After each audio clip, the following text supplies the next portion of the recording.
ഇല്ല, ഞാൻ അവരെ മനഃപൂർവ്വം വിളിക്കാത്ത തന്നെ. അവരെ മൂത്ത മോളെ വീട് പാല് വെച്ചപ്പോൾ അവർ ഈ നാട്ടിൽ സകലരെയും വിളിച്ചിട്ട് അവർക്ക് നിന്നെ മാത്രം വിളിക്കാൻ വയ്യായിരുന്നല്ലേ?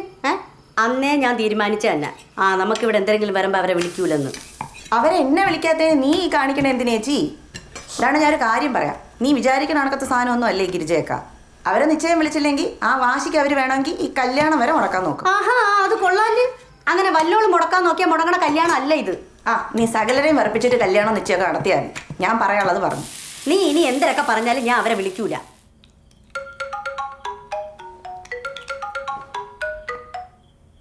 പറ. ഞാനേ കുറച്ച് കൺഫ്യൂഷനിലാണ്. പറ, എന്താ? ഈ കല്യാണം ശരിയാവുമെന്ന് തോന്നണല്ലോടി. അതെന്താറ്റി?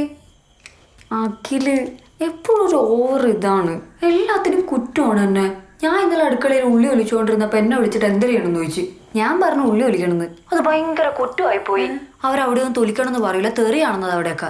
എന്നിട്ട് എടി ഉള്ളി ഒലിക്കണേനെ തൊലിക്കണം എന്നല്ലാതെ ഞാൻ എന്തൊരു പറയാൻ? അതാണ്. ഞാനാണെങ്കിൽ നമ്മുടെ ലോക്കൽ ഇതുവരെ അത് ശ്രദ്ധിച്ചൊക്കെയാണ് എപ്പോഴും സംസാരിക്കണേ. എന്നാൽ എപ്പോഴും കുറ്റമാണ്. അവരെന്തിനാ കൂടിയതും നമ്മളെന്തിനാ കുറഞ്ഞതും പോലെയാണ് എപ്പോഴും. സത്യം പറഞ്ഞാൽ ഇപ്പോഴേ അടുത്ത്. ഇത് കല്യാണം കഴിഞ്ഞാലും തോന്ന നാളൊന്നും പോകുന്ന എനിക്ക് തോന്നണില്ല. തന്നെ നീ നല്ലോണം ഇരുന്ന് ആലോചിക്കും. എന്നിട്ട് നീ നിന്റെ അച്ഛൻ്റെ അടുത്ത് പറ. ദാ കിടന്ന് വിളിക്കണ്. എടി ഞാൻ ഇതൊന്ന് എടുത്തോട്ട്, ഇല്ലേ നേരെ ഞാൻ അമ്മേരെ ഫോണിലോട്ട് വിളിക്കും. ആര്? അഖില്. കോൾ വെയിറ്റിംഗ് ആയിരുന്നു. ഒരു കൂട്ടുകാരി വിളിച്ച. ഏത് കൂട്ടുകാരി? അതിപ്പോ ഞാൻ പറഞ്ഞ ചേട്ടനെ അറിയാമോ? അഞ്ജലി, ഞാൻ നിന്നോട് പറഞ്ഞിട്ടുള്ളതാ, ട്രെയിനിങ് കഴിയുന്നവരെ ഈവനിങ് എനിക്ക് ഈ സമയത്തെ വിളിക്കാൻ പറ്റുള്ളൂ, ആ സമയത്ത് നീ ഫ്രീ ആയിരിക്കണമെന്ന് പറഞ്ഞിട്ടുള്ളതല്ലേ? പറഞ്ഞിട്ടുണ്ട്. പിന്നെ എന്തുവാ ഇങ്ങനെ? ഇതവൾ ഇങ്ങോട്ട് വിളിച്ചാണ്. നിനക്ക് ആ കോൾ എടുക്കാതിരിക്കാലോ. ചേട്ടനിപ്പോ എന്താണ് കുഴപ്പം? നീ ഒരു കാര്യം ചെയ്തേ, നിന്റെ ആ കോൾ ലിസ്റ്റ് സ്ക്രീൻഷോട്ട് എടുത്തയച്ചേ. ചേട്ടാ, നമ്മളെ ശരിയാവുന്ന എനിക്ക് തോന്നണില്ല കേട്ടാ. എന്ത് ശരിയാവില്ലെന്ന്? ചേട്ടനിപ്പോ ഒന്ന് വെക്കോ പ്ലീസ്.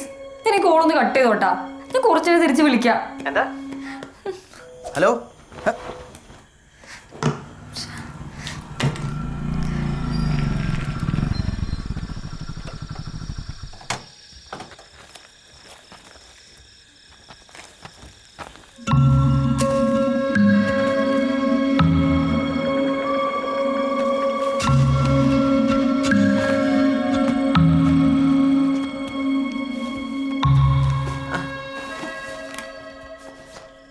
മഞ്ഞ ഗുളിക കിട്ടിയില്ലാമേ.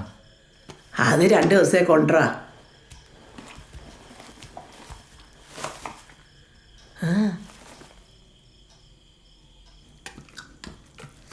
മതി. മാവോളയിലെ ഗിരിജാമിയെ നിശ്ചയം വിളിച്ചില്ലെന്നും പറഞ്ഞ് സുമ കടന്ന് ചാടുന്നു. നിശ്ചയത്തിന്റെ കാര്യം വേണ്ട, ഇവക്ക് എന്തേലും പറയണമെന്ന്. എന്തോന്നടി? ഞാൻ പറയാൻ പോണ കേട്ട് നിങ്ങളിടന്ന് ചാടിയൊന്നും ചെയ്യില്ല. പറ അങ്ങോട്ട്. അഖില് ശരിയാവുന്ന എനിക്ക് തോന്നുന്നില്ല. എന്തോന്ന് ശരിയാവൂലെന്ന്? എന്തോന്ന് ശരിയാവൂലെന്ന്? അമ്മ ഇത്ര സമാനത്തോടെ ഞാൻ പറയണ കേട്ടാണ് അമ്മ. നല്ല ഒന്നാന്തരം ഒരു കല്യാണം വന്നപ്പോ ഇനി നീയായിട്ടത് മുടക്ക്. എനിക്ക് അത്ര ഒന്നൊന്നരായിട്ടും തോന്നണില്ല. പിന്നെ ആരേ സുഹൈൽ? എന്തോന്ന് കേട്ടാ? സുഹൈല? അവ ആരെന്ന്? എൻ്റെ കോളേജിലെ സീനിയർ. എന്ത്? അവന് നീ തമ്മിൽ എന്തൊരു എന്തോന്നച്ചാ? ബാബുച്ചി, നീ സത്യം പറ. ആരടി? എന്തോന്ന് കേട്ടാ ഇതൊക്കെ? അച്ഛ ഒരു പ്രാന്തൻ. കുറെ കാലം കൊണ്ട് ഇഷ്ടമെന്ന് പറഞ്ഞിട്ട് പറയാൻ നടക്കാൻ അത്രേ ഉള്ളു. അവൻ പിന്നെ നിന്റെ പടവും വെച്ച് ഓരോന്നൊക്കെ മൊബൈൽ ഇടണേ തരി. അയ്യോ, എന്തോന്നൊക്കെ കേക്കണേ? എനിക്ക് അവൻ്റെ അടുത്ത് അങ്ങോട്ടും അങ്ങനൊന്നും ഇല്ല. പിന്നെ നീ കല്യാണം ശരിയാവില്ലെന്ന് പറഞ്ഞത്? എനിക്ക് അഖിലിനെ വിളിച്ചിട്ട് ഒരു ഇതൊന്നും വരണില്ല. എന്തിനു പറഞ്ഞില്ലെന്ന്?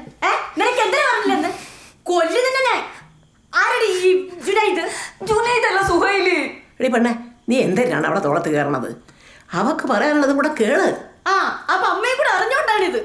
അന്ന് അഖിലൊന്ന് കണ്ടപ്പോ മക്കൾ ഇഷ്ടമായെന്ന് പറഞ്ഞല്ല? അത് നിങ്ങൾ എല്ലാവരും കൂടെ നല്ലത് നല്ലതെന്നൊക്കെ പറഞ്ഞ് ഞാനങ്ങ് സമ്മതിച്ചു പോയതാണ്. നല്ല എന്നല്ലേ നമ്മളെ ഭാഗ്യം ഇത്രയും നല്ല ആലോചന വന്നത്. പന്തളത്തെ നമ്മളെ കൂട്ടരെന്ന് പറഞ്ഞാൽ കളിച്ച കാര്യമാണ്. ബാബച്ചി, ഈ കല്യാണം നടന്നില്ലെങ്കിൽ ഈ ഫാനി കെട്ടി തൂങ്ങി ഞാൻ ചാവും. ഒരു 100 ആലോചന നോക്കിയിട്ടാണ് ഇതിപ്പോ പറഞ്ഞെങ്കിൽ എല്ലാം ശരിയായിട്ട് വന്നത്. ഇനി നീ ആയിട്ടത് മുടക്ക് കാലത്തി. എടി അപ്പുറത്തെ പ്രശ്നമൊക്കെ കേൾക്കും. ഇത് പയ്യെ പറയടി. മക്കളെ, നമുക്ക് പറ്റൂല ഈ മുസ്ലിം ഒന്നും. നീ ആലോചിച്ച് നോക്കിയാണ് അങ്ങനെയൊക്കെ കല്യാണം കഴിച്ചാ നീ രാവിലെ എണീക്കുമ്പോഴായിരിക്കും അവരിന്ന് വാങ്ങി വിളിക്കുന്നത്. വാങ്ങ വിളിക്കണമെങ്കിൽ പള്ളിയിലാണ് എന്നും പറഞ്ഞു നമ്മളെ രീതിയാണ് അവരുടെ. അച്ഛ ഞാൻ പറഞ്ഞ എനിക്ക് അവനടുത്തൊന്നും ഇല്ലെന്ന്. പിന്നെ മക്കളെന്താ ഈ കല്യാണം ഇതിപ്പോ ഇങ്ങനെ പറയണത്?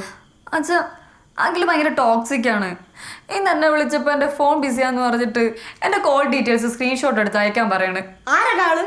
എൻ്റെ കോൾ ഡീറ്റെയിൽസ്. ആര് സ്ക്രീൻഷോട്ട് എടുത്തെന്ന്?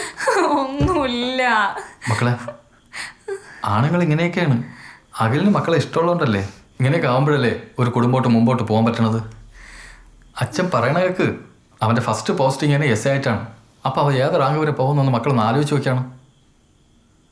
മക്കൾക്കറിയാലോ അച്ഛൻ്റെ അവസ്ഥ. അച്ഛൻ്റെ വീട്ടുകാരെല്ലാം വലിയ നിലയിലും അച്ഛൻ മാത്രം ഇപ്പം ഇങ്ങനെ ഒരു കടയിട്ട് അമ്മേരെ വീട്ടിൽ വന്ന് താമസിച്ച്. അപ്പം അച്ഛൻ ആഗ്രഹം കാണൂലേ എൻ്റെ മക്കളെ നല്ല നിലയിലേക്ക് അയക്കണമെന്ന്. അതെന്തരി പറച്ചില് മുരളി? അപ്പൊ ഇതുവരെ നിന്റെ വീടായിട്ട് നിനക്ക് തോന്നിയിട്ടില്ലേ? അങ്ങനെ അല്ല മാമി ഞാൻ ഉദ്ദേശിച്ച. നിന്നെ ഞാൻ മരുമോനായിട്ടാണ്. അമ്മ ഒന്ന് ചുമ്മാ ഇരുന്നാണമ്മ. ബാവച്ചി, ഇത്രയും ആയിട്ട് ഇനി ഈ കല്യാണം നടന്നില്ലെങ്കിൽ ഇവിടെ വാഴക്കടിക്കുന്ന കുരുടായിരിപ്പുണ്ട്. അതെടുത്ത് കുടിച്ച് ഞാൻ ചാവും. തൂങ്ങിച്ചാവണോ മാറ്റിയ ചാവൂടി ഞാൻ. നിനക്ക് ചത്ത് കാണിച്ചു തരാം ഞാൻ. നിങ്ങൾ ആരും ചാവണ്ട. ഞാൻ ഈ കല്യാണത്തിന് സമ്മതിക്കാം. പോരെ?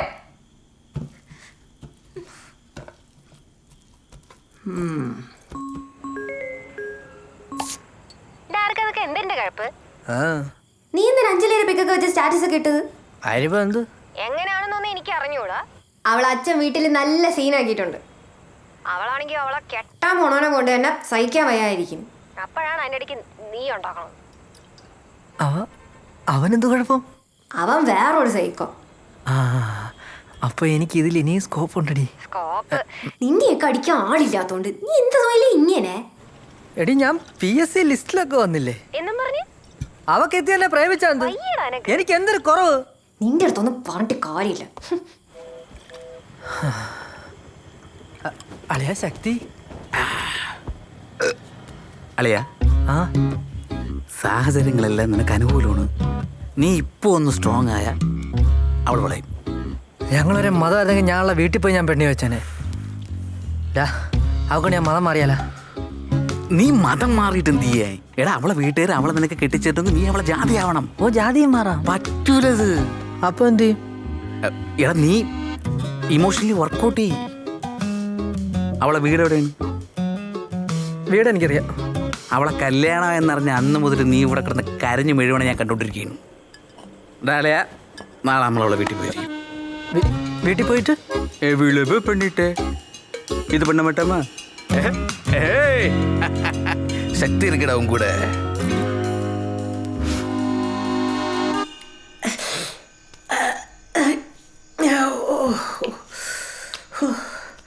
നീ എന്തൊരു തീരുമാനിച്ച്? എന്തോന്ന്? നീ തൂങ്ങ ചാവണ അതോ വിഷം കഴിക്കണം? ചുമ്മാ ഇരുന്നാണമ്മ. എവള് പറയണ കണക്കുള്ള കുഴപ്പമൊന്നും അഖിലിനില്ല.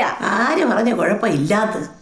അന്ന് ഇവിടെ വന്നപ്പോ ആ ചെറുക്കൻ എൻ്റെ അടുത്തൊന്നും മിണ്ടി പോലും ഇല്ല. അതിനവർ അമ്മയെ കാണാനല്ലല്ലേ വന്നത്. ഞാനവളെ അമ്മൂമ്മയല്ലേ? അവൻ എൻ്റെ അടുത്ത് ഇത്തിരി മിണ്ടിയ എന്തിനാണ് കുഴപ്പം? എന്നിട്ട് അവന് സ്ക്രീൻഷോട്ട് അയക്കണം പോലും. എനിക്ക് അപ്പോഴേ തോന്നി അവൻ ടോക്സിക് ആണെന്ന്. എനിക്ക് ഇപ്പോഴും ഒരു കോള് വന്ന അമ്മ ചോദിക്കുമല്ലോ ആരെന്ന്. അപ്പൊ അമ്മയും ടോക്സിക് ആണോ? ഞാൻ ചോദിക്കും. എനിക്ക് നിന്നെ സംശയമുണ്ട്. ഇത് എന്നെ കൊണ്ട് കൂടുതലൊന്നും പറയിപ്പിക്കല്ലേ. ഈ കല്യാണം എങ്ങനെയെങ്കിലും നടത്തിക്കോട്ടമ്മ. ഈ അമ്മയാണ് ഈ പെണ്ണിനെ ഏളോ വെച്ച് കൊടുക്കുന്നത്. മക്കളെ, സുധയാണെങ്കിലും മുരളിയാണെങ്കിലും ശരി, രണ്ടിനും വെളിയൊന്നുമില്ല. Old generation. എന്തായാലും മക്കളെ മിണ്ടാതിരിക്കണത്? കമ്മലിടാത്തെന്ത്? അയ്യോ, കാത് പഴുക്കണ വേദന. എന്നാ ഞാൻ എടുത്തോട്ടാ. അയ്യടാ, നിന്റെ അപ്പൂപ്പൻ എൻ്റെ ഉരുപ്പടി മുഴുവൻ എടുത്ത് വിറ്റ് ഈ വീട് വെച്ചിട്ട് പിന്നെ ആകെ വാങ്ങിത്തന്നത് ഈ ഒരു ജോഡി കമ്മലാണ്. അത് ഞാൻ ചാവുമ്പോഴും ഇട്ടോണ്ടേ പോകും കേട്ടാ. കേട്ടിട്ടുണ്ട്, കുറേ കേട്ടിട്ടുണ്ട്. ഞാൻ ഇനിയും പറയും.